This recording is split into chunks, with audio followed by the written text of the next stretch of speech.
নবীকে দেখলাম, কিন্তু আমার শিশু মুহাম্মদ রাসূলুল্লাহ যেই দিন দুনিয়াতে আসবে আমি তার অলৌকিক দেখিয়া আমি আমিনা বেকুল হয়ে গেছি। মা আমিনা বলে, ও দুনিয়ার মুসলমান শুনে রে, মা আমিনা বলতেছে আমি দেখলাম শিশু মুহাম্মদ রাসূলুল্লাহ যেই দিন দুনিয়াতে কদম রাখছে, কদম রাখার সঙ্গে সঙ্গে আমার আল্লাহ রাব্বুল আলামিন তার হাবিবের ইজ্জতের কারণে এই জমিনের দামটাকে বাড়াইছেন। শিশু মুহাম্মদ রাসূলুল্লাহ যেই দিন তিনার কদম মোবারক জমিনে পড়েছে, আমার আল্লাহ ডাক দিয়ে কয়, আমি আল্লাহ 1,24,000 মতান্তরে 2,24,000 পয়গাম্বর পৃথিবীতে পাঠাইলাম।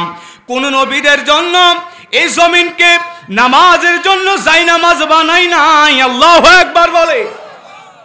কিন্তু আমার হাবিবের কদম মোবারক যেই দিন জমিনে পড়েছে, পড়ার সঙ্গে সঙ্গে আমার হাবিবের কদমের কারণে উম্মতে মুহাম্মাদির জন্য এই জমিনকে আমি নামাজের জন্য যাই নামাজ বানায়া দিয়েছি। শুধু তাই নয়, আমার আল্লাহ তাআলা তার হাবিবের কত ইজ্জত সম্মান দিয়েছেন।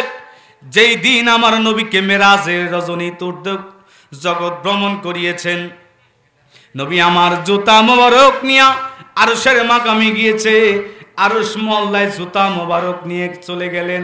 জুতা মোবারক খুলতে চায়, আমার আল্লাহ ডাক দিয়ে বলে, হাবিব আপনি জুতা মোবারক খুলবেন না, কারণ আপনার জুতা মোবারকের নিচে যে ধুলাবালি আছে, এই ধুলাবালির পরশ পাওয়ার জন্য আমি আল্লাহর আরশ মহল্লা কয়েক হাজার বছর ধরে অপেক্ষায় আছে। এ বন্ধু, শুধু তাই নয় রে, নবীজির কদম মোবারকের কত দাম। আমার আল্লাহ বললেন, হাবিব শুধু আপনি নয়, আপনার জুতা মোবারকের কত ইজ্জত। আজকে জড়জগৎ, নূরের জগৎ, সমস্ত জগৎ পাড়ি দিয়ে আপনি আসছেন আরশের মাকামে, আর আপনার কদম মোবারকের নিচে জুতা মোবারক। এই জুতা মোবারকের নিচে কুল কায়নাতকে আমি রেখে দিয়েছি। হাবিব আমি আল্লাহ বুঝাইতে চাই, আপনার জুতার নিচে সমস্ত সৃষ্টি জগৎকে আমি রাখলাম। সমস্ত সৃষ্টি জগৎ, আজকে সমস্ত সৃষ্টি জগতের উপরে আপনার জুতা মোবারক আছে। অতএব আপনার জুতার সমতুল্য আমি আল্লাহর সৃষ্টি জগৎ হতে পারে না। জোরে কি বলা যাবে না সুবহানাল্লাহ? মা আমিনা ডাক দিয়ে বলে, দুনিয়ার মানুষ রে শুনো রে, আমি দেখলাম আমার শিশু মুহাম্মদ দুনিয়াতে যখন উপবিষ্ট হলো, দুনিয়াতে আসার সঙ্গে সঙ্গে শিশু মুহাম্মদ রাসূলুল্লাহ সিজদায় পড়ে গেল। সিজদায় পড়ে দেখলাম শাহাদত আঙ্গুলখানা আসমানের দিকে দিয়া গুনগুন করে কি যেন বলতেছিল।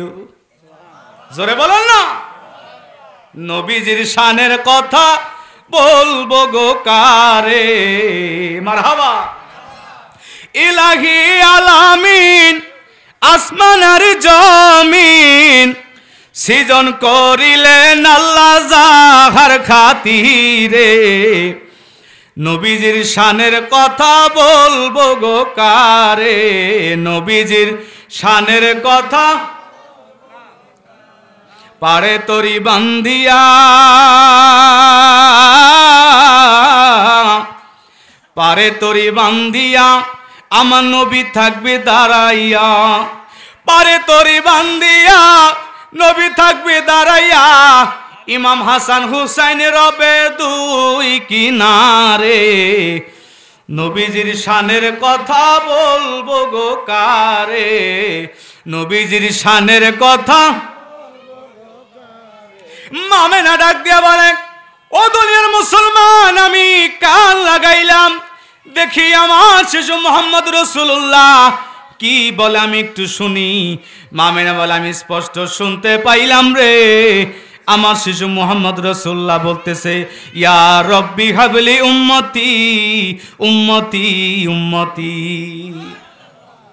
উম্মতেরও ব্যথায় নবী কান্দিত, উম্মতেরও ব্যথায়। আগায় বসেন, আগায় বসেন। কাফেরেরা ডেইলা পাথর মারিত, বলেন কাফেরেরা ডেইলা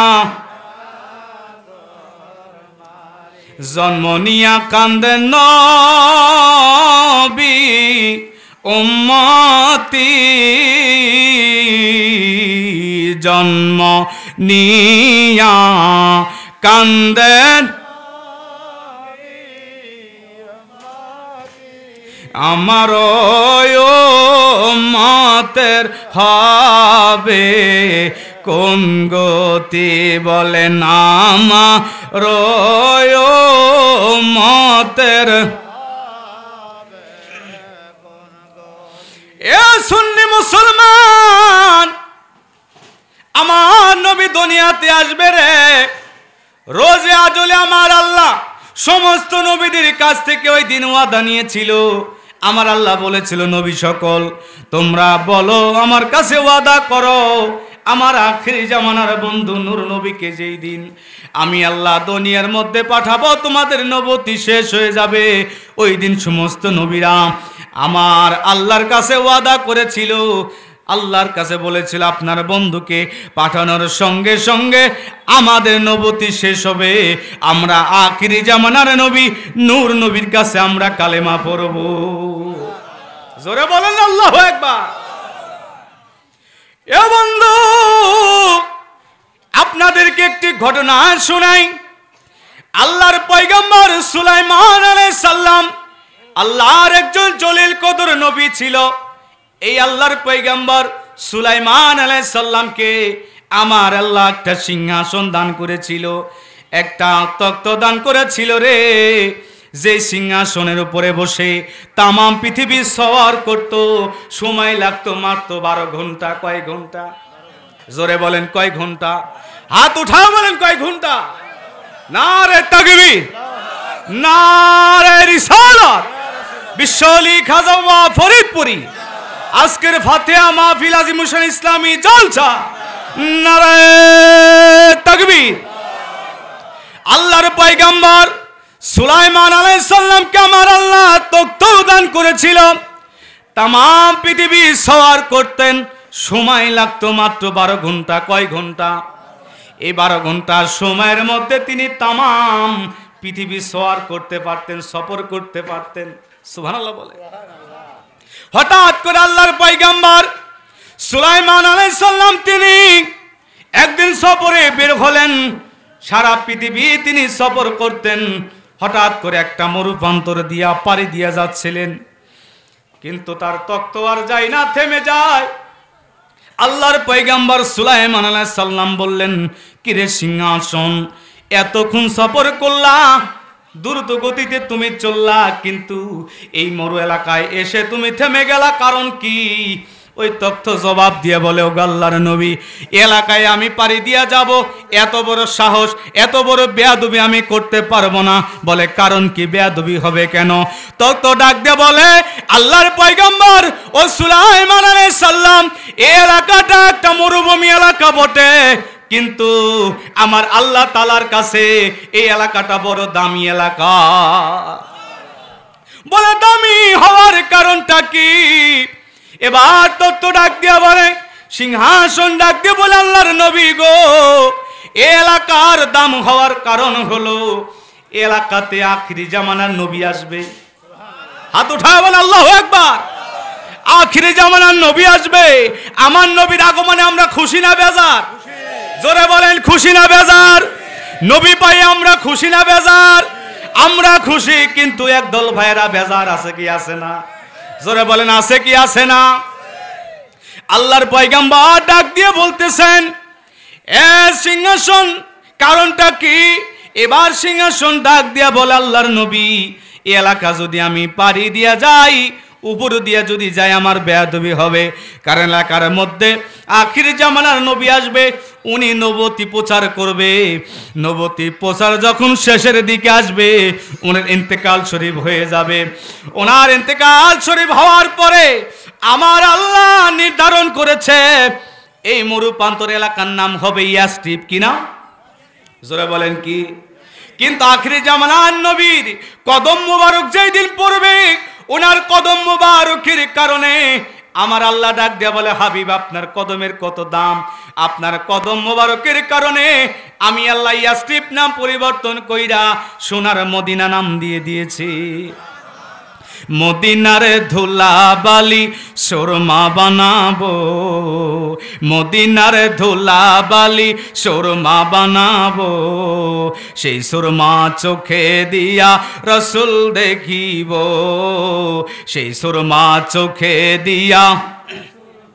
সবাই বলেন না, মদিনার ধুলাবালি সুরমা বানাবো, মদিনার ধুলাবালি সুরমা, সেই সুরমা চোখে দিয়া রসুল দেখিব, সেই সুরমা চোখে দিয়া।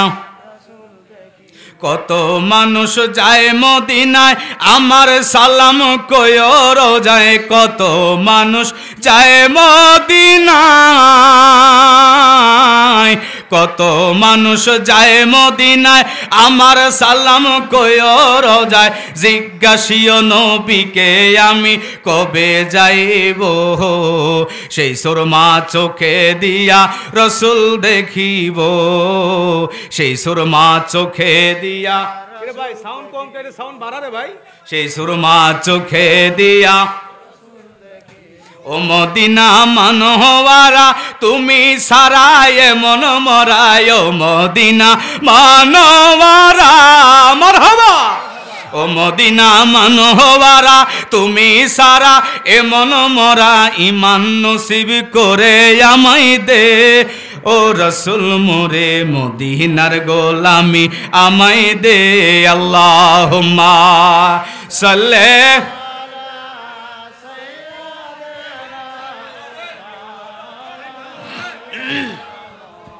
ওয়ালা আলে সাইয়্যিদিনা।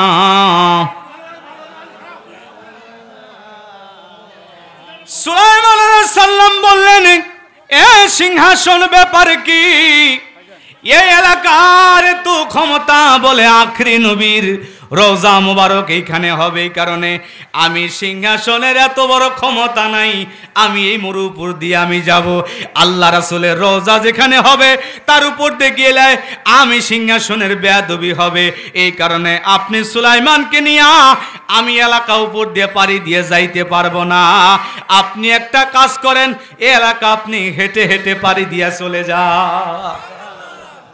নবী আসবে দুনিয়ায়, এই পয়গাম আমার আল্লাহ আগে পাঠাইলো।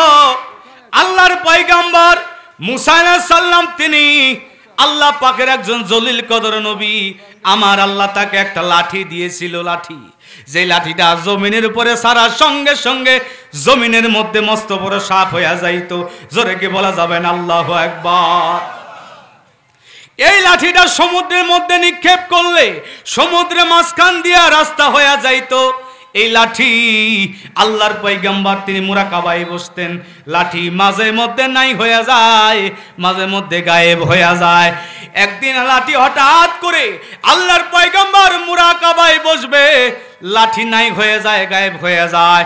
পয়গম্বর মুসা আলাইহিস সালাম চিন্তায় পড়ে যায়, লাঠি কোথায় যায় একটু জানা দরকার। সুবহানাল্লাহ বলে।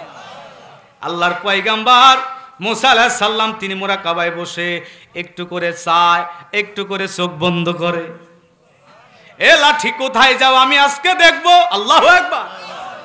এইবার লাঠি যখন আল্লাহর পয়গম্বর মুরাকাবায় বসছে, লাঠি চলে যাবে, যাওয়ার আগে আল্লাহর পয়গম্বর লাঠিরে থাপা দিয়ে ধরে ফেলেছে। আল্লাহু আকবার। যখন লাঠিরে ধরে ফেলছে, এইবার লাঠি আল্লাহর পয়গম্বরকে বলে আমাকে ছেড়ে দেন। বলে লাঠি রে মাঝে মধ্যে তুমি নাই হয়ে যাও, গায়েব হয়ে যাও, কারণ কি আমি পয়গম্বর মুসা জানতে চাই। লাঠি ডাক দিয়ে বলে আল্লাহর নবী গো, এই যে আমি মুজিজা দেখাই, আপনি যখন আমাকে জমিনের মধ্যে ছেড়ে দেন মস্ত বড় সাপ হয়ে যায়, আমাকে যখন সমুদ্রের মাঝখানে আপনি লাঠি দিয়ে আঘাত করেন, সমুদ্রের মাঝখান দিয়ে রাস্তা হয়ে যায়, আমি লাঠির একটা পাওয়ার ক্ষমতা আছে, আমি লাঠির চার্জ, ব্যাটারির চার্জ যখন ফুরায়া যায়, আল্লাহু আকবার, তখন আমার আল্লাহ পাক আমাকে এখান থেকে কয়েক হাজার কিলোমিটার দূরে আমাকে মরুপান্তরে নিয়া ধুলাবালির মধ্যে গড়াগড়ি পাড়ায়, আর আমি লাঠির চার্জ বৃদ্ধি হয়ে যায়। এবার আল্লাহর পয়গাম্বর ডাক দিয়া বলে, লাঠি রে, আমি এলাকাটা দেখতে চাই কেমন এলাকা, ওই ধুলাবালির এত পাওয়ার ক্ষমতা আমি নিজ চোখে দেখতে চাই। লাঠি রে ধরলেন, সো মেরে লাঠিটা আল্লাহর পয়গাম্বরকে নিয়ে গেলেন। এবার লাঠি গড়াগড়ি পারলেন, বলে পয়গাম্বর চলেন আপনার এলাকার মধ্যে ফিরে যাইতে হবে। এবার লাঠি বলে ফিরে চলে যেতে যাইতে হবে। আল্লাহর পয়গাম্বর ডাক দিয়ে বলে, লাঠি রে ফিরে তো যাবই, কিন্তু আসল রহস্যটা একটু জানতে হবে।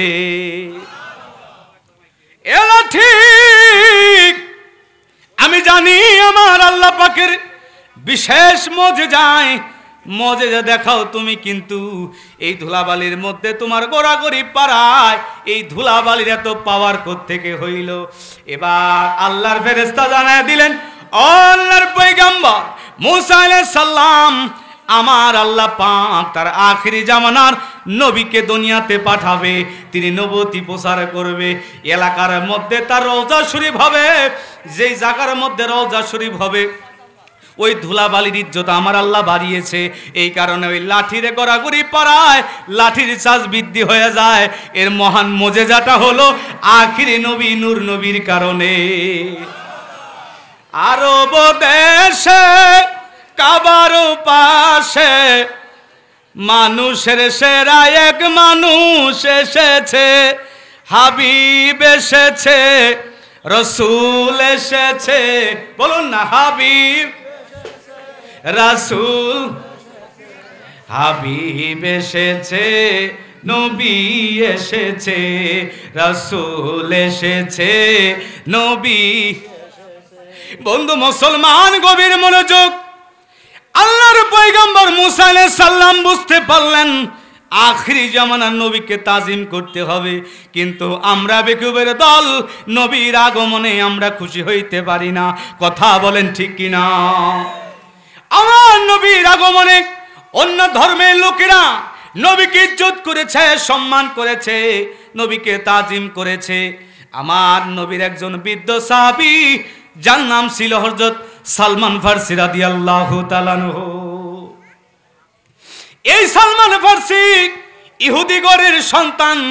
আমার আল্লাহ পাক তাকে 200 বছর পর্যন্ত হায়াত দিয়েছিল। কয়শো বছর? জোরে বলেন। 200 বছর পর্যন্ত যার হায়াত রে ভাই, বলুন তো দেখি তার দাড়ি কাঁচা না পাকা? জোরে বলে। ও নবীর প্রেমিকেরা,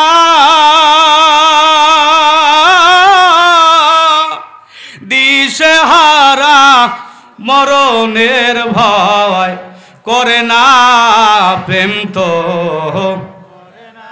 বলুন না, প্রেম তো প্রেম কইরাছে এনায়েতপুরি,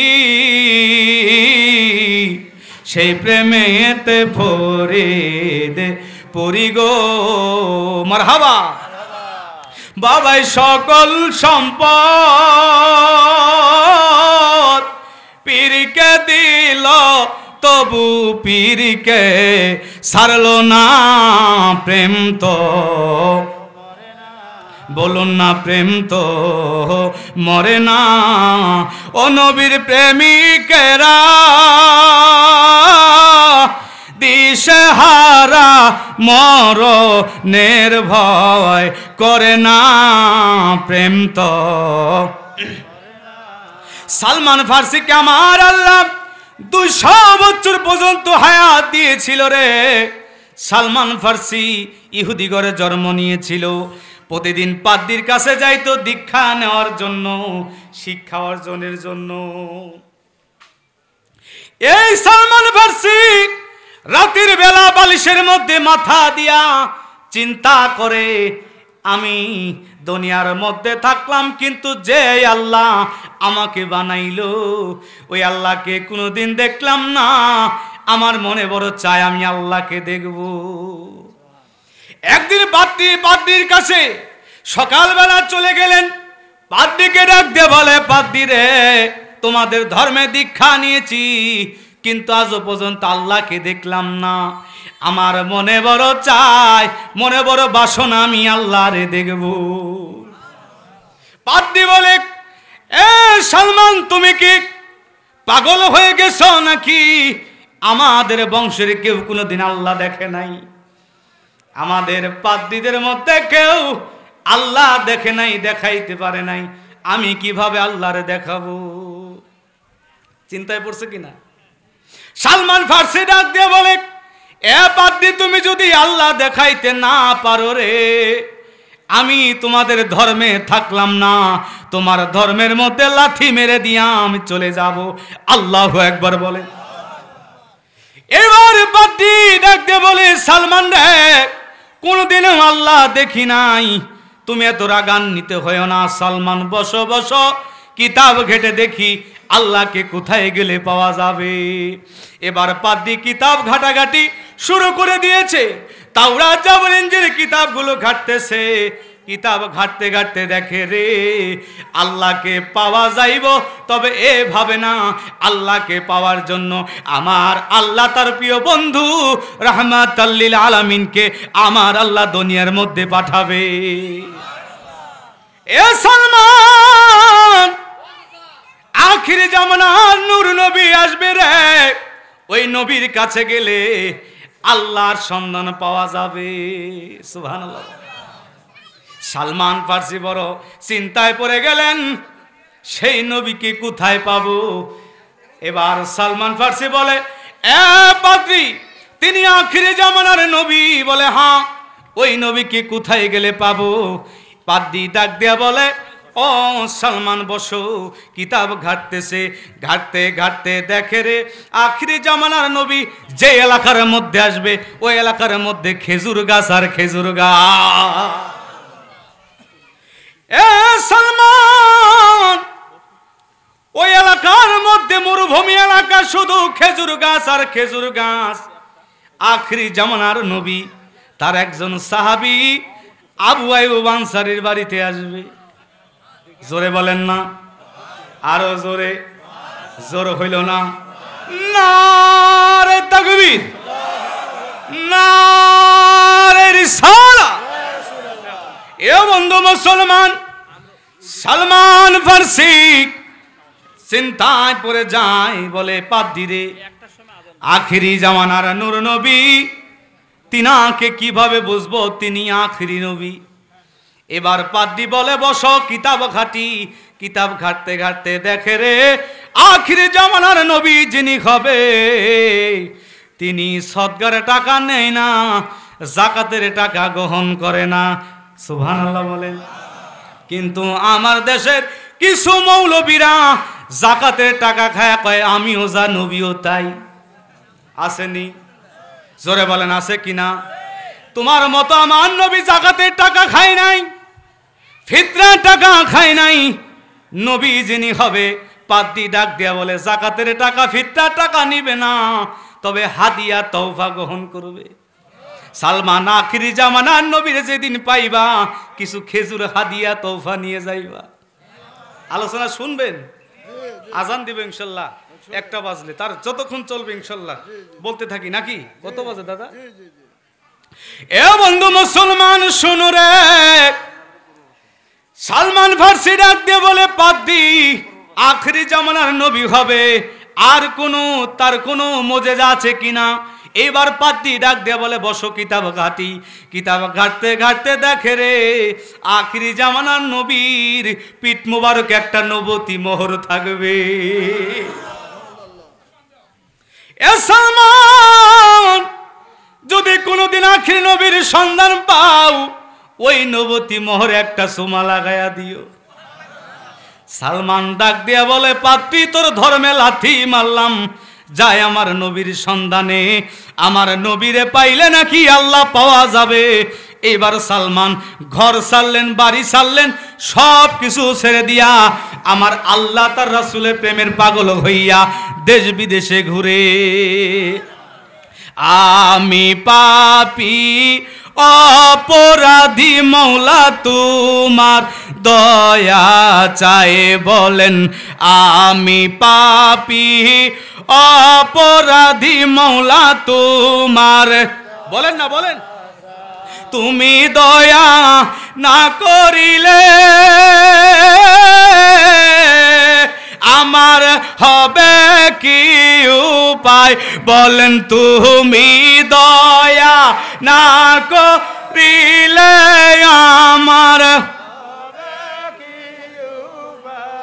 আমি পাপী অপরাধী মৌলা তোমার বলেন না আমি পাপী অপরাধী মৌলা তোমার আমি কামেল পীরের মুরিদ গো হইয়া